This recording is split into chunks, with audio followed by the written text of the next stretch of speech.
Tema polêmico hoje, embora eu não faça a menor ideia de por que ele é polêmico. Mas enfim, desinformação a gente combate com informação. E como era suposto eu ser mesário esse ano, fiquei mostrar alguns detalhes sobre as eleições para vocês. E alguns pontos que deixam essa eleição brasileira ser a mais segura do mundo.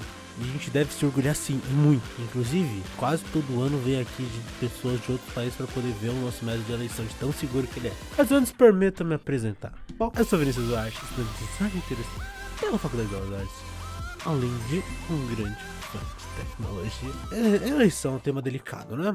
Vou ser sincero aqui. É um tema delicado, então para a gente poder entender um pouquinho mais do porquê que a eleição no Brasil tem que ser tão segura, ter tantas etapas e contra-etapas, vou explicar um pouquinho de história aqui para vocês.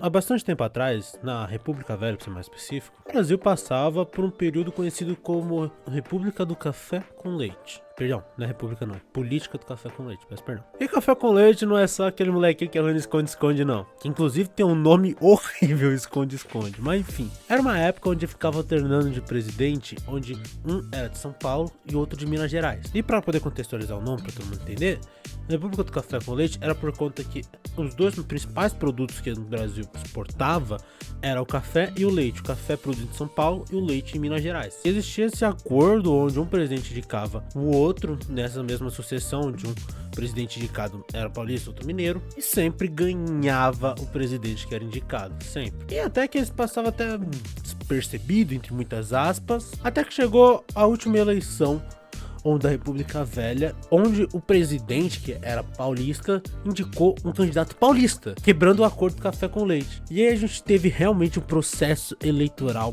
muito grande.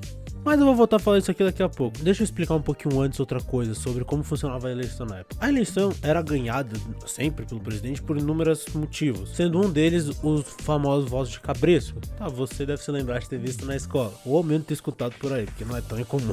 Isso acontecia principalmente no Nordeste, onde basicamente o processo eleitoral do Brasil consistia basicamente em um clássico método americano, onde tinha a urna e você colocava lá dentro da urna papelzinho com o nome de quem você votava. E a gente tá falando de Brasil, né? Então é óbvio que ia ter um coronel ali olhando no seu voto, né? É Brasil. E esse é um dos motivos pelo qual o candidato que o presidente indicava sempre ganhava. Um dos. Tem centenas de outros que não vale ficar citando aqui. E a ponto de curiosidade, como que esse período terminou? Como eu falei antes, isso daí aconteceu quando houve uma quebra do acordo, onde o presidente paulista indicou um outro candidato paulista. Aí os mineiros realmente fizeram uma campanha por todo o Brasil, realmente.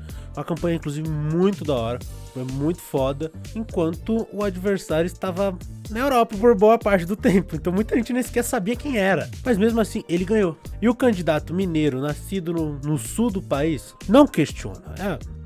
É a vida. Esse candidato perdeu, logicamente. Mas agora deixa eu falar uma pequena coisa. Você conhece o nome de Getúlio Vargas? Mas então, era esse candidato. E aí você pode estar se perguntando, cara, então se ele perdeu, então como é que ele foi um ditador? Como é que ele basicamente tomou o poder? Literalmente por conta que o outro candidato faleceu. Acontece, é a vida. O outro candidato morreu e assim que o Getúlio ficou sabendo, ele foi até o Rio de Janeiro, que era a capital da época, e tomou o poder. E daí acaba o período conhecido como República Velha. Que é história, rapaz? Tá achando o quê? Tá achando que aqui é só de tecnologia? Também tem história aqui, pô. Oxente. Beleza, explicada a introdução, vamos agora pro processo eleitoral. Bom, depois de toda essa explicação, deu pra entender porque que eleição no Brasil é tão complicada. Mas pulando agora já pra 2002, que foi o ano que começaram a ser utilizadas as urnas digitais, que é essa urna que a gente tem até hoje, ocorre um processo bastante parecido desde aquela época até agora. E é claro, foi se atualizando com os anos para se tornar cada vez mais seguro, obviamente. Mas é um processo bastante seguro, vocês vão ver. Logo a primeira parte desse processo de eleição começa com você colocar cada candidato, você colocar o partido, foto e afins na urna eletrônica. Esse é um processo de auditoria pública, onde todos os partidos podem e devem estar lá para poder verificar. Para poder verificar se está correto, se não tem nenhum problema e coisas do tipo. Beleza, explicado esse processo, agora vamos explicar um pouquinho sobre a urna. A urna em si é uma máquina bem simples. Conta basicamente com uma fonte, com um display, que é a tela, e o teclado, que bom, a gente conhece, que é bem parecido com uma calculadora. Inclusive é intencional esse design, no caso, do layout onde fica o número de votação, por um motivo até que bem simples. é feito para poder ser basicamente funcional para qualquer ser humano. Porque assim, nós aqui podemos estar muito acostumados. Você que está vendo aqui esse vídeo no YouTube pode estar acostumado a mexer com uma tela, a conseguir mexer uma tela e voltar. Mas pensa, por exemplo, no fundão do Acre, como um exemplo. Pode ser que não seja assim. Não estou dizendo que é, mas pode ser. Então, é muito importante que seja realmente universal, que todos consigam entender, consigam usar com bastante facilidade. Além da fonte do display do teclado, possui 3 unidades de armazenamento. Uma que é usada para computar realmente os votos, outra que é um cardzinho externo para caso tenha algum problema no outro, e um que é um card interno que você precisa desmontar a urna inteira para você ter acesso. E se você precisar pegar essa, é o fudeu. É porque deu tudo errado. Sobre a construção da urna, é importante dizer que ela é extremamente robusta. O display e o teclado, eles têm uma proteção equivalente a uma blindagem de um caixa eletrônico. Mano, é realmente um absurdo. O Iberê, inclusive, fez um vídeo mostrando a urna, isso lá em 2016, no TSE, uma urna de treino. Quem quiser ver, eu vou deixar o card bem aqui em cima, quem quiser dar uma olhada. Ela é realmente muito robusta e é muito difícil. Se você quiser tirar o display ali, parceiro, tu vai ter que estourar, vai fazer um barulho da peste, então esquece. E também por a urna ser transportada para qualquer lugar do Brasil e todo lugar do Brasil, por conta que, como existe uma frase também do TSE que é o seguinte: não existe a urna não vai. Ela vai, seja como for. Vai com o caminhão do BOP lá pra casa do cacete. Vai de helicóptero, de barco. Como tem regiões realmente precisam de helicóptero ou de barco. Realmente acontece. Então essa urna, ela tem que ser muito robusta. Quanto que ela vai, às vezes, subir morro, estrada de terra, buraco pra diabo. Ela tem que ser muito robusta. E de fato ela é. Indo para um ponto que se questiona muito sobre a urna. Ela não tem absolutamente nenhuma porta de comunicação externa, sem ser uma das 3 que eu vou citar agora, que é o cabo de alimentação da fonte, afinal de contas tem que funcionar, que é o cabo para a central do mesário e, por fim, um cabo para caso você tenha a necessidade de uma impressora, que eu vou falar um pouquinho mais para frente da impressora, tá? Que inclusive tem impressora, tá? Calma, vou explicar. Ou seja, não tem absolutamente nenhuma, repito, nenhuma conexão com internet, nenhuma. E todos os cabos, eles são feitos de um modo onde você não consegue tirar aquele cabo sem ou desmontar a urna ou estourar. Não tem como. E já indo pelos pontos finais já da urna, é importante também lembrar a seguinte coisa: eu já falei que não tem nenhuma conexão. A única porta realmente que tem aí, que pode ser conectada até mesmo por um usuário qualquer, é de fone de ouvido. Mas e se eu não me engano, isso é a fonte TDC. E eu não tenho total certeza, mas acho que não tem mais a entrada P2, eu acho. É fonte TDC, como eu disse aqui. Fonte TDC, pra quem não conhece, é tirei do... E não existe conexão de Wi-Fi, Bluetooth, NFC, nada, tá? Não tem nenhum tipo dessas conexões não, pode ficar tranquilo. A única conexão externa que realmente tem é com a central do mesário, que é extremamente limitada. Inclusive propositalmente, lógico, para poder manter o sigilo de quem está votando. E o motivo pelo qual existe é bastante complicado e delicado. Assim, é um motivo justo, mas sinceramente aqui não é o foco. Sinceramente, se você quiser entender um pouco mais, pesquisa, fique à vontade para poder pesquisar, é um tema bastante legal. Mas é um tema um pouco complicado quando tem tanta necessidade, por conta que é realmente muito limitado. Tanto que o display não tem nem sequer nada além de preto e branco. E só aparecem frases assim bem diretas ao assunto, como por exemplo, está votando. Ou então depois que o cara aperta confirma, aparece voto finalizado. Coisinha do tipo, só esse tipo de coisa, tá? Pode ficar tranquilo. Agora falando do sistema, o sistema é totalmente criptografado, onde a partir do segundo voto é totalmente impossível você saber a ordem de votação. É um sistema de embaralhamento até que bem simples até, onde basicamente você tem 2 opções. Quando você tem um voto, o sistema escolhe aleatoriamente. Quer embaralhar? Sim ou não. Pronto. E aí, a partir disso, torna um número de possibilidades infinitas, dado que uma urna, bom, o número de votos aqui numa urna até é gigantesco, então como é que tu vai conseguir saber a ordem? Não tem como, nem o próprio TSE consegue. E agora indo pro sistema usado, cara, a gente utiliza no nosso sistema de urnas aqui no Brasil o Linux, que é um código bom, que é código livre, mas é um Linux modificado que é bastante simples. E pelo que eu vi, é bastante simples, mas assim, são dados que não são tão divulgados, até por segurança, né? Então assim, pelo que eu vi alguns especialistas falando, tudo mais, são códigos bem simples que não tem grandes problemas e nem deveria sequer ter um porquê, um código mais complexo. Porque se você complica muito um código, claro, pode até chegar a ser mais seguro, mas também você dá mais pano pra manga pra poder dar problema, né? Tá, funciona, é bom, tem menos chance de erro, então pra que ter mais? Não tem pra que, tá bom, funciona, tá bom, e são menos chances de dar erro. E agora vamos falar do último momento que eu deixei pra deixar aqui em último, só por conta que é um tema delicado, e por conta que o voto é um tema delicado, que é sobre a impressora que tem. Sim, tem uma impressora térmica dentro da urna. Muita gente não sabe, mas quando você acaba de ligar a urna, você imprime a Zeresma, que é basicamente onde vai computar os votos, vai dizer quantos votos cada candidato tem, tudo mais. Logicamente, quando você acaba de ligar, tem que dar tudo zero, é óbvio, porque ainda não foi começada a votação. É realmente uma verificação, tem que ter antes. Inclusive, uma curiosidade também, aqui em São Paulo, a Zeresma pode chegar até 12,3 metros. E ao final da eleição, quando for finalizados os trabalhos, é impresso 4 vias da Zeresma. Se eu não me engano, varia de estado para estado. Eu fiz 3, na verdade é 4, tá? São 4 vias aqui no estado de São Paulo. Se eu não me engano, cada estado muda, pode variar. E uma fica fixada logo na porta do local de votação, para consulta de quem quiser. Aí as outras 3 são levadas para distintos lugares.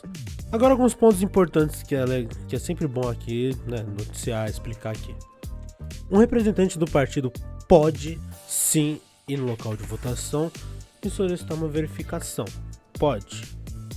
E em qualquer lugar do país. Quando você for votar, é importante você tomar muito cuidado. Isso também vale para representantes do partido com possíveis manifestações políticas. Isso vale para absolutamente tudo, desde camisa, bandeiras, enfim, santinho, coisas do tipo. Você tem que tomar muito cuidado, porque isso é terminantemente proibido. E é importante também tomar muito cuidado com até mesmo discussão de propostas de políticos na fila, porque isso também é proibido. Agora um ponto pessoal aqui, tá? Agora isso aqui é coisa minha mesmo que eu queria falar, tá bom? Você que vai votar, meu lindão, minha lindona, você que vai votar no primeiro turno, cara, por favor, não joga o santinho na rua. Faz essa por mim, por favor. Eu moro de colégio eleitoral, me dá um ódio. Vai me dar um ódio. Cara, dia de primeiro turno é sempre uma desgraça. Cara, é muito papelzinho de político na rua, cara. É sério. Isso me deixa realmente muito estressado todo dia. Primeiro dia de primeiro turno sempre... Dia de primeiro turno é sempre uma desgraça por conta disso. E, mano, se você quiser ver, mano, esse ano vai ter com toda certeza. Então abre lá, vai lá no meu Instagram no dia da eleição que você vai ver. Por favor, joga no lixo, não joga no rua, não. Esse morador de dar uma agradece. Eu descabelei tudo aqui. Voltando agora a parte do vídeo que é séria. Mais ou menos também, né? Então, pra parte do vídeo mais séria, é importante você lembrar que ali onde fica a cabine de votação, a parte da urna fica na cabine de votação, elas são as partes mais blindadas, tá? Então não tente fazer merda. Pra evitar até mesmo que alguém ali, mano, não tente colocar chupa-cabra ali na vida no teclado pra poder gravar as teclas, a ordem. Ou até mesmo quem for pra, bom, enfim, até mesmo de colocar algum malware específico, alguma coisa, então... É óbvio, né? E todos os cabos que saem da urna, todos que eu falei aqui, eles ficam na parte de trás que fica exposta. Pra todo mundo que tá ali. Propositalmente, óbvio. Porque se quiser fazer alguma merda com eles, todo mundo vai ver. Todos os adesivos que tem na urna de lacre, todos são feitos pela Casa da Moeda e tem um acabamento onde se você tentar tirar, vai ficar marcado muito nitidamente como que você tirou. O papel da Zeresma é todo timbrado, então você não vai conseguir clonar. A central do mesário não registra votos. Isso é importante também de ser dito. Juntamente que a sua digital, eu tenho mostrado documento e tudo mais, não interfere absolutamente nada na urna e não identifica nada. É só realmente para poder liberar, para poder identificar você como indivíduo, para poder não ter 2 votos para uma única pessoa, entendeu? É isso que eu tinha pra poder dizer. Gente, eu tô gravando aqui essa continuação depois. O vídeo vai sendo pra vocês amanhã. Tá sendo cada manhã pra mim ontem, né? Eu só gravando aqui porque eu tava aqui dando uma olhada e a novo modelo de urna vai já entrar em vigor já esse ano. Em essência, tudo que a gente viu até agora, tudo que eu mostrei aqui nesse vídeo, as regras permanecem, tá? Assim, mudou o layout, como que é feito, deixou um pouco mais preciso, teve pequenas alterações mais técnicas, mas em linha de base é muito parecido. E detalhe, essa nova urna não vai funcionar totalmente ainda. Ela tá sendo imposta agora, porque normalmente, como já faz 10 anos, como eu falei no começo do vídeo, 10 anos com essa urna, esse modelo, normalmente as peças vão começar a dar um problema, dar certos desgastes. Então vai ser feita a alteração, porque normalmente já teria que ser feita uma reposição e tudo mais, então já foi feito um novo design, já com novas tecnologias, inclusive que algumas até estão fazendo nas urnas antigas. E com tudo isso, mano, já tá sendo já utilizado esse novo modelo de urna. Um modelo de urna bem bacana, bonito pessoalmente, acho bonito. E, ó, basicamente quase todas as regras que eu falei lá vale aqui. São pequenas variações que sinceramente não valem tanto aqui, até mesmo eu regravar e também eu ter que reexplicar porque é muito parecido, tá? A unidade de armazenamento permanece, a impressora também permanece, o que mudou foi, por exemplo assim, tipo de armazenamento. Agora a unidade interna é um M2, é um SSD M2, que para quem entende um pouco mais de tecnologia sabe que, bom, possui uma leitura de dados muito boa, que inclusive um ponto que eu não falei aqui é que esse armazenamento da urna tem que ser muito bom, porque tem muito dado. Então ele mudou, por exemplo assim, sistemas de criptografia, onde possui 2 assinaturas digitais no lugar que antigamente era apenas uma, se eu não estou enganado. Então é bem mais seguro, pode ficar tranquilo, tá?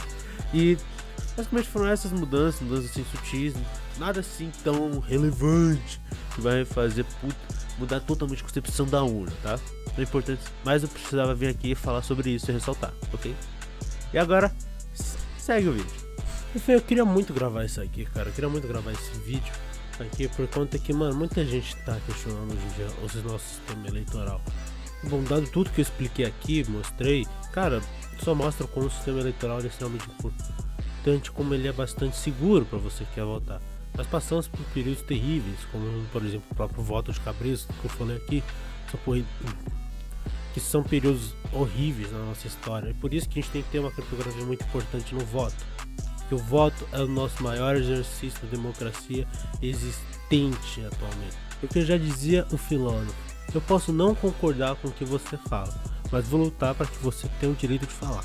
E se o político chegar e te oferecer dinheiro, ali te oferecer ali vai mamia tijolo, como acontece muito no interior, eu sei bem, eu vivo, cara, se ele te oferecer, faz o seguinte, tu pega, espera depositar na tua conta, e aí tu vai lá na cabine eleitoral e vota em quem você quiser. Não existe confirmação, cara. Ele não tem um papelzinho dizendo que você votou nele. Então só vai e vota em quem você quiser. E aqui eu faço um adendo que se eu não fizesse eu ia me culpar bastante. Que é o seguinte, cara, voto nulo, voto em branco também é voto. É um exercício de democracia tão importante quanto um voto no político mesmo. Nós vivemos numa democracia, então o direito de protesto, como muitas vezes é esse voto, também é protegido por lei como uma opinião. Então sim, se você se sentir mais seguro para votar nulo ou então cancelar o seu voto, sinta-se à vontade, porque você está exercendo o seu direito de ser um ser humano, de ter uma opinião. Lembre-se, o protesto é protegido por lei. Se você quer demonstrar esse protesto assim, que seja. Caralho, falei bonito. Perfeito. Eu já falei isso antes, né? Finalizando o vídeo, eu sou o Vinícius Duarte. Estou me segurando para cacete, podendo fazer grandes comentários políticos aqui. Porque, bom, enfim, o Brasil tá uma merda. Então vote com consciência, pesquisa no seu político, vá atrás, tenha certeza do que você está fazendo. E porque o Brasil tá uma bosta, a gente precisa melhorar. Então valeu, falou e fui!